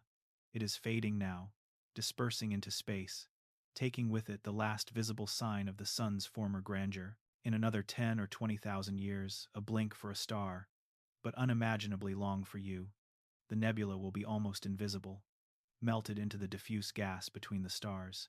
Only the white dwarf will remain, tiny, bright, and alone. This little star ember begins a new journey, one of cooling, not burning. White dwarf cooling models describe how it will dim over billions, then trillions of years. Right now, it's hot and luminous, though its total light is far less than the sun's was at its peak. As time passes, it will radiate away its heat, slowly reddening, then fading into the infrared, then sliding down into cold darkness. It doesn't collapse further, it just cools, quietly, patiently. You picture the white dwarf's light flickering over the ruins of its planetary system. The inner worlds are gone or scorched beyond recognition, their orbits altered by mass loss and tidal forces in the giant phases. The outer planets, if they remain, circle more distantly now, their paths widened by the sun's reduced mass. Comets and icy bodies in the far reaches still feel the faint tug of this dense little remnant. The architecture is the same story, retold around a much smaller fire, yet there is a strange comfort in the white dwarf's endurance. While the giant phases were brief and dramatic, this ember phase is almost unbelievably long-lived. Long after main sequence stars like the current sun have burned through their hydrogen, long after red giants have puffed away their envelopes, white dwarfs will still be there, cooling slowly. In a universe that grows darker and more diffuse, they are some of the last visible traces of stellar life. You circle the white dwarf carefully, tracing its sharp boundary against the black. There is no flickering surface like the granules of the living sun, no spots, no prominences. There might still be a magnetic field, complex and sometimes strong, but the outer layers are too thin for the bubbling convection you once watched in golden waves. Instead, the star's face is more tranquil, like a single, unblinking eye reflecting the universe around it. Maybe, you think, this is what it looks like when something that spent its whole life giving finally settles into simply being. No more transformations, no more internal burning, no more swelling and shedding, just quiet radiance, slowly fading, holding in its dense heart the record of everything it once was. You remember the bright, chaotic interior you visited in earlier sections, hydrogen fusing, helium building, the core changing. All of that history is preserved here, in the carbon-oxygen lattice of the white dwarf. Every layer, every shell, every ash of past fusion lies stacked within this compact sphere. If you could read its interior, you'd see the timeline of the sun written in density and composition, like growth rings in a tree, but forged under unimaginable pressure. You let yourself float just above the glowing surface one last time. The light feels sharp but strangely gentle on your imagined skin. There is no roar of fusion, no rush of solar wind, only the steady, soft emission of stored heat. The white dwarf says nothing, but its silence is not empty. It radiates a kind of cosmic humility. Nothing more to prove, nothing more to build, nothing left to burn. Around you, the galaxy continues its dance. New stars are born from clouds that include atoms once part of the Sunday. Some future star may shine with a light partly made of its recycled material. Planets may form around those new suns. Perhaps life, somewhere, sometime, will emerge and look up at its own sky, under a different star, never knowing that a fraction of its atoms once belonged to a long-dead sun in a different era of the galaxy. You pull away slowly, letting the white dwarf shrink back to a brilliant point. In the grand story of the sun's death, this is not the loudest chapter, but it is the most enduring. The bright, shrunk-down core will linger long after the nebula fades. A small, persistent reminder that even when the burning ends, the story doesn't vanish, it simply cools. The ember remains, tiny, dense, quietly shining as the universe's night grows deeper. You stay with the white dwarf as the bright echo of the planetary nebula fades behind you. And for the first time in this whole journey, the story begins to truly slow down. Not millions of years, not billions, but timescales so long they almost fall out of language. Trillions of years, whole epochs stacked like whispers in the dark. You float close to the ember of the Sunday. Right now, it is still fierce. A small, hard, star-white eye, staring into the galaxy, hot enough that its light stings in ultraviolet, intense enough that the atoms on its surface jostle in a tight, frantic dance. But there is no new energy being made inside, no fresh fusion to refill the tank. The white dwarf is like a kettle pulled off the stove. From this point on, everything that happens is cooling. You imagine its heat bleeding outward, photon by photon, in a slow, constant stream. Each particle of light that leaves carries away a tiny amount of memory, a bit of the thermal energy stored in this compressed core. Those photons travel into the galaxy, brushing past gas clouds, lighting up dust grains, maybe one day glancing off the atmosphere of some distant world. But from the white dwarf's point of view, they are all departures, all steps down a staircase of temperature. At first, the cooling is relatively fast, at least by cosmic standards. In the first billion years, the white dwarf dims noticeably, slipping from blistering blue-white to a less intense white, then toward pale yellow. You hover nearby and feel the light soften, the way a bright midday sun slowly leans toward the gentler tone of late afternoon. Its spectrum shifts, the ultraviolet eases, visible light becomes more dominant, then slowly gives way to redder hues. Inside, the dense carbon-oxygen lattice is changing too. As the white dwarf cools, its matter begins to crystallize, like a liquid freezing into a solid. You can picture it not literally, but symbolically as a star-sized diamond forming from the inside out, atoms locking into more rigid positions under the pressure. The process releases latent heat, a final thermal sigh that slows the cooling for a while, like a warm stone holding on to its heat even after the fire goes out. You drift through an imaginary cross-section of the star and see that crystallization front moving outward, a phase change wave turning the core solid. It's quiet, slow, and deeply orderly, like frost spreading across a window pane in intricate patterns. The physics is complicated, but the feeling is simple. The white dwarf is settling, arranging itself into a more stable, less excited state. As trillions of years pass in the space between your breaths, the star continues to dim. Its surface temperature falls from tens of thousands of degrees to a few thousand, then eventually to mere hundreds. It slides from visible light into the infrared, glowing more like a bed of coals at the end of a long night than a star in the sky. Eventually, even that glow fades into wavelengths your eyes were never built to see. You pull farther back, and the white dwarf is now a faint ember against a thickening canvas of darkness.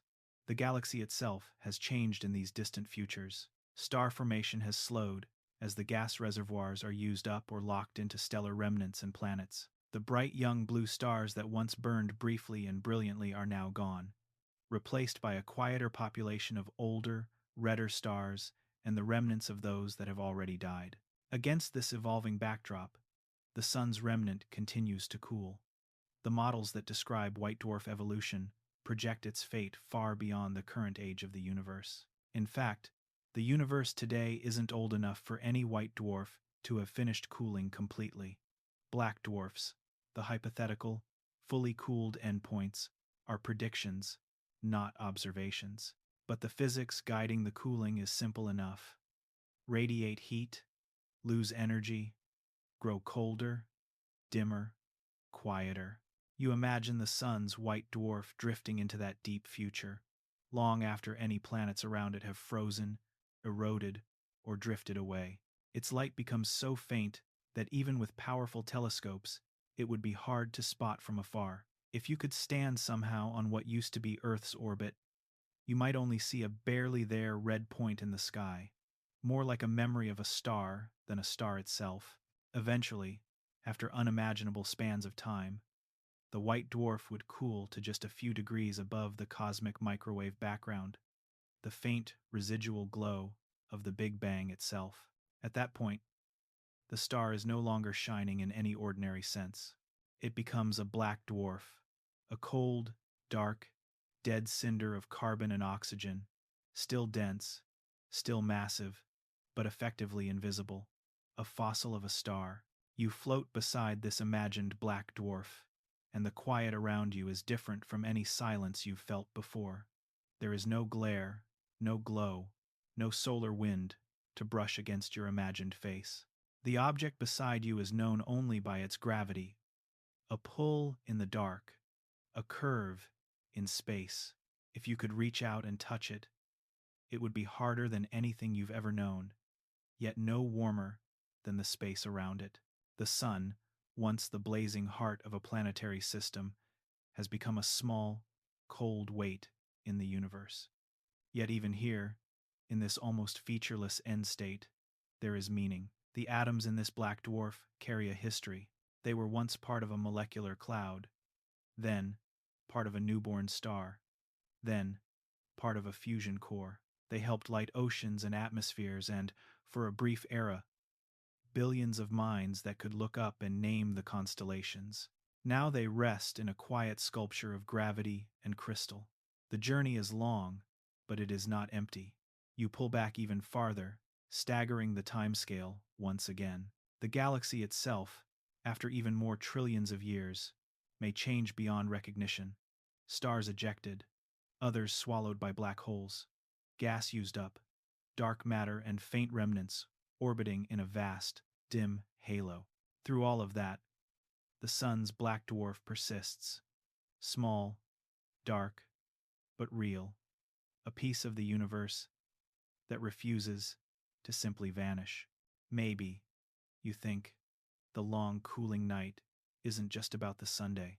It's about the universe's own trajectory, from hot and bright to cold and quiet, from a sky filled with newborn stars to one populated mostly by remnants, white dwarfs, neutron stars, black holes, and the faint embers of a once luminous cosmos.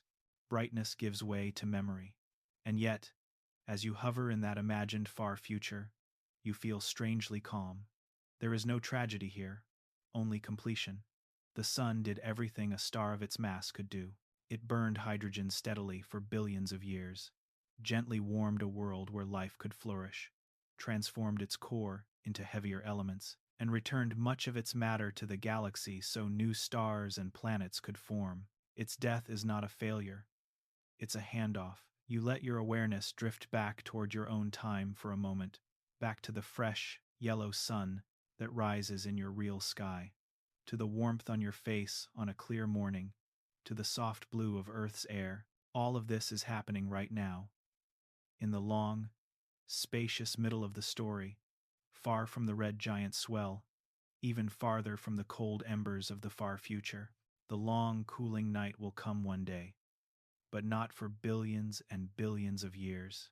And tonight, you're only visiting it in your imagination, like looking ahead to the last page of a book you're still joyfully reading. You glance once more at the white dwarf that will be, then at the black dwarf that might be, and you let them both fade into a soft, abstract idea. Not a threat, not a fear, just the final, quiet verse of a very long cosmic song. The sun will one day rest. Its light will thin, then fade. But for now, and for a very long time to come, it still rises for you. You let the black dwarf future drift to the edge of your awareness, like a dream fading at sunrise, and you turn your attention outward beyond the sun, beyond its planets, beyond the delicate shell of its planetary nebula. You're ready now to watch what happens to all the pieces that once made up your star. You're ready to follow the echoes. You float outside the dying sun's fading nebula and look around at the Milky Way. From here, the galaxy is not a flat picture but a living web. Spiral arms like slow, luminous rivers, faint halos of stars and dark matter, wisps of gas and dust weaving through it all. It feels almost like a forest seen from above at night. Patches of light where clusters of stars burn, dark stretches where cold clouds wait and gather. The gas the sun has released is now a thin, expanding veil, merging gradually with this larger environment. Atom by atom, its material is being stirred into the galaxis, the vast reservoir, the interstellar medium, hydrogen, helium, carbon, oxygen, nitrogen, iron, and more. You move into one of those interstellar clouds, letting the galactic light dim around you. Here, the gas is cooler, denser, and darker than the surrounding space. Dust grains tiny flecks of carbon and silicate, some of which might have originated in the sun, and stars like it drift like soot. You reach out an imaginary hand, and they sparkle faintly in starlight, like slow-motion snowflakes made of stone. Over time, these clouds are shaped by many forces. Shock waves from supernovae compress some regions, like a cosmic hand squeezing a sponge. Gentle galactic tides stretch others. Magnetic fields thread through the gas, invisible but influential, guiding charged particles and shaping the flow. The enriched material from stars, including what the sun has contributed mixed into these clouds, increases their metallicity, the astronomer's term for all elements heavier than helium. The galaxy is slowly becoming richer in the stuff needed to build complex chemistry, rocky planets, and perhaps life. You drift into a denser knot within the cloud, a region where gravity is beginning to win. The temperature drops, the dust thickens, and distant stars are blocked from view. It feels like standing in a dim, cool cathedral made of gas. Inside this quiet chamber, some of the atoms that once belonged to the sun are now indistinguishable from those of countless other stars. They've been stirred, blended, diluted, but they're here, part of a new recipe. As the knot collapses, it breaks into pieces, clumps that will become new stars. You watch as one of these forming cores gathers mass, heating at the center, spinning up as it shrinks. Around it, a disk of gas and dust begins to form. You've seen this story before. It mirrors the sun's own birth, billions of years earlier, but this time, some of the atoms in the disk once traveled through Earth's sky as sunlight, once warmed oceans, once sat in the heart of a red giant, carbon that cooled in the sun's expanded atmosphere, oxygen forged in its later stages, trace elements enriched by many stars over many generations all swirl together in this disk. Grains collide and stick, forming pebbles, then rocks, then planetesimals, then full-fledged planets. Some worlds will be gas giants, some ice-covered spheres, some rocky bodies with thin atmospheres. On one of them, in some distant star system you'll never see, a drop of liquid might someday form and persist. You move closer to this newborn star and watch its first light spill across the disk. The glow is soft at first, just enough to warm the surrounding gas. Later, stronger winds and radiation will blow the remaining gas away, leaving behind a young planetary system. It all feels familiar, like a story retold with new characters. It occurs to you that the sun was never truly alone. It was born from the ashes of earlier stars and now returns its own ashes to the mix. Galactic chemical evolution is really just this cycle, repeated on immense scales. Stars forming from gas, changing that gas through fusion, and then giving it back, slightly altered, slightly richer. Over billions of years, the galaxy's composition shifts, Step by patient step, the fraction of heavy elements grows. The potential for complexity increases. You think of iron in human blood, calcium in your bones, phosphorus in your DNA. All of those elements were once inside stars, some in cores that exploded as supernovae, some in envelopes gently shed like the sun's, some in massive stars that burned bright and died quickly. Over and over, the galaxy recycles. Nothing is wasted. It only changes form. You drift up and out of the cloud, back into the more transparent lanes between the spiral arms. From here, you can see multiple generations of stars at once. Young, hot blue clusters still wrapped in faint nebulous cocoons. Mature, yellow-white stars like the sun once was. Red giants near the ends of their lives, puffing out fresh layers of enriched gas. Between them flow rivers of dust and gas that will someday collapse into new generations. The whole galaxy looks less like a static pinwheel and more like a slow, breathing organism. Somewhere in all of this, the sun's contribution is small, just one star among hundreds of billions. Its expelled mass is a drop mixed into an ocean, and yet, on the scale of meaning, its impact feels enormous. For billions of years, it hosted a world of incredible detail, where life emerged, wondered, and told stories like this one. Its atoms carry that history inside them, even when they are finally stirred into the anonymous depths of a galactic cloud. You let yourself imagine a future being, orbiting a star that doesn't yet exist, on a planet that hasn't yet formed, made partly of atoms that once belonged to the Sunday. Perhaps they look up at their own night sky with questions. Perhaps they build telescopes and sketch their own maps of galaxies and nebulae. They won't know, can't know, that a tiny fraction of their bodies and world were once warmed by Earth's Sunday. But the connection is there, written in chemistry and motion. Maybe the universe loves connections more than we realize. Atoms travel from star to cloud to star, from planet to living cell to planet again. Light from one epoch is absorbed and re-emitted in another. Structures repeat at different scales: filaments in the cosmic web, filaments in nebulae, filaments in organic tissue. It's all one continuous conversation, carried across time by particles and fields. You pull even farther back, and now the Milky Way is just one galaxy among many in the cosmic web. Great filaments of dark matter and gas thread the universe, dotted with galaxy clusters shining like distant cities. The sun's future death and recycling are one tiny event among uncountable others. Yet each one matters locally to the worlds that lived under that star, to the atoms that move on to new chapters. You remember the photon you followed in the beginning, wandering up from the sun's core to its surface, taking thousands of years to escape. Now you see that journey in reverse, the sun's atoms.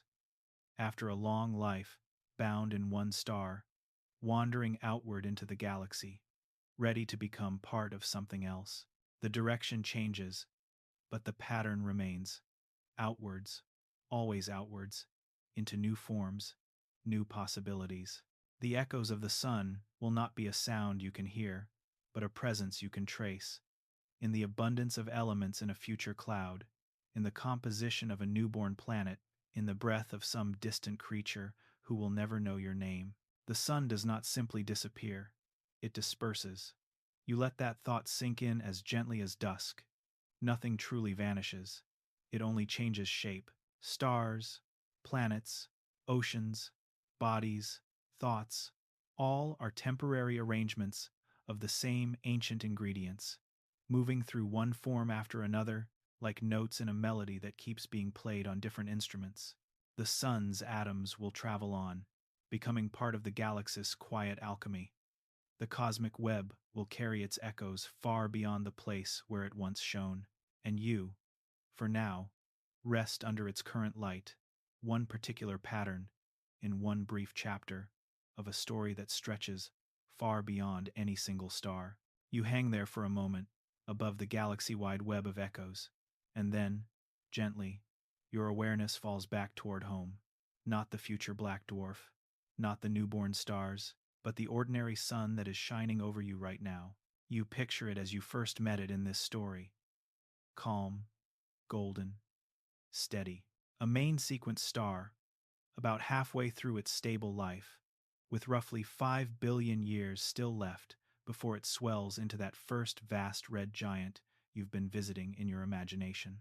Astronomers piece this together from stellar evolution models and observations of sun-like stars at different ages, and the numbers are wonderfully lopsided in your favor. Billions of years of quiet burning still to come, while you only need a few decades of that light.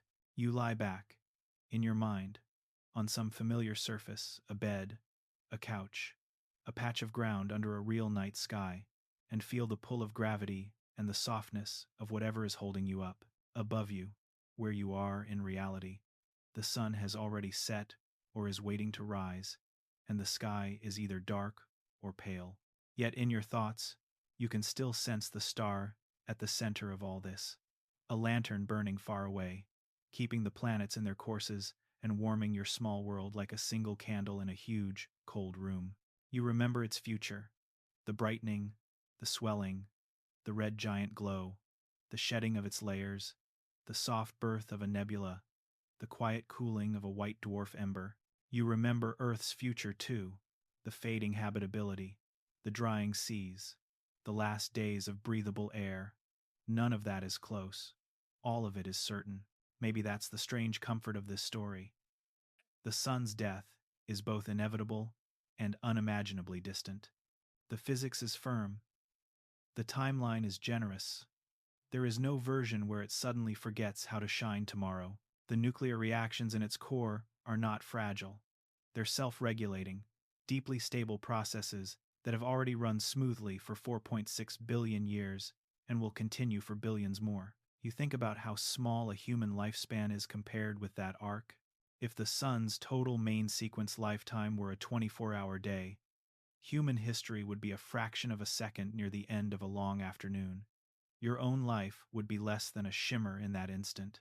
Yet inside that shimmer, you can understand the entire span, the red giant, the planetary nebula, the white dwarf, and even imagine the long, cooling night beyond it. In a way, this is what science quietly gives you. Not just facts, but perspective. You are not at the center of the universe, but you are capable of comprehending the universe, which is its own kind of cosmic miracle. The sun will die one day, and still, tonight, you can map its fate with words and images, while listening to your own breath ebb and flow in the dark. You bring your attention back to simpler senses for a moment. The weight of the blanket, the faint sounds in your room, the temperature of the air on your face. Somewhere, not far above the ceiling, your local sky is being filled with photons that left the sun about 8 minutes ago, scattered through the atmosphere, bounced off clouds, reflected from the moon. You are bathed in very old processes made immediate. Nuclear fusion in a distant core, turned into the soft light leaking around your curtains. Maybe the meaning isn't that everything ends. You already know that. Maybe the meaning is that endings in this universe are transformations, not disappearances. The sun's death is a shift from one role to another, from a stable main sequence star to a red giant, from a red giant to a planetary sculptor, from a nebula maker to a quiet white dwarf, from a white dwarf to a dark cinder whose atoms go on to join new stories. It never truly vanishes. It only stops shining in a way your eyes can see. And in between those huge, slow transformations, there is now. There is the earth with oceans and clouds. There is a sky where the sun rises and sets in gentle rhythm. There is you, lying here, thinking about all of this and feeling your eyes grow heavier. The rhythm of the story begins to slow, like a song reaching its final notes. You picture the sun as it is right now, a small, bright disk that would dazzle your eyes if you looked straight at it, a sphere of glowing gas 100 times wider than Earth, quietly fusing hydrogen and radiating a steady stream of energy out into space. In your mind's eye, you watch that light travel outward, past Mercury, past Venus, past Earth's orbit, spilling into the cold and the dark, with endless patience. You let that image soften, like focus drifting out of a photograph. The details blur, only warmth and light remain. You imagine that glow as a gentle tide washing over your planet, turning into blue skies, green leaves, reflected moonlight, city lamps powered by solar-grown fossil fuels and panels. It is all, in some way, sunlight rearranged. Somewhere, far ahead in time, the sun is a red giant. Farther still, it is a nebula, then a white dwarf, then a cold, dark remnant. But those versions of the sun exist only in probability and models right now, like seeds buried deep in soil that hasn't yet formed. The version that matters to you tonight is the one still rising every morning. The universe is still here, quietly working while you sleep. Stars are forming in distant clouds. Galaxies are colliding in slow motion. Planets are turning under alien suns. And in one small corner of one particular galaxy, a very ordinary star is humming along in its middle age, keeping a small blue planet warm enough for oceans, thunderstorms, trees, cities, and tired people listening to bedtime science stories. You take a slow breath in and a slow breath out, and imagine that breath as part of the sun's story too. The oxygen you inhale was forged in ancient stars before the sun was born. The warmth in your chest is supported by a biosphere that depends on sunlight. Even your ability to be curious about distant futures is rooted in a nervous system that evolved under a stable day-night cycle. As your thoughts grow slower, the images can grow softer. You don't need to hold on to every step: red giant, nebula, white dwarf, black dwarf. You can let them blur into a gentle sense that everything changes, everything flows. Everything moves from one state to another. Stars do it. Planets do it. Lives do it. Sleep itself is a small nightly practice in letting go and trusting that the world will still be there when you wake. So, you let the camera in your mind pull slowly back, first from your room, then from your town, then from your continent, your planet, your orbit. You see the sun and earth together, a tiny pair in a vast, dark field. The sun glows calmly, earth turns quietly. The future is distant, the present is enough. You don't have to solve the universe tonight. You don't have to remember every detail of the sun's fate. You can simply rest in the knowledge that you are part of a story that began long before you and will continue long after you, and that for this brief moment, you have the extraordinary privilege of being aware of it at all. Let the images fade. Let the words thin out. Let the science melt into a soft, wordless feeling of being small, safe, and carried. Somewhere outside, the night sky waits. Somewhere above that sky, the sun will rise again.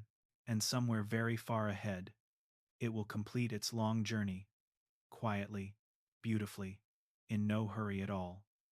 For now, let your breathing slow. Let your thoughts drift, and let the future sun dim gently into dream.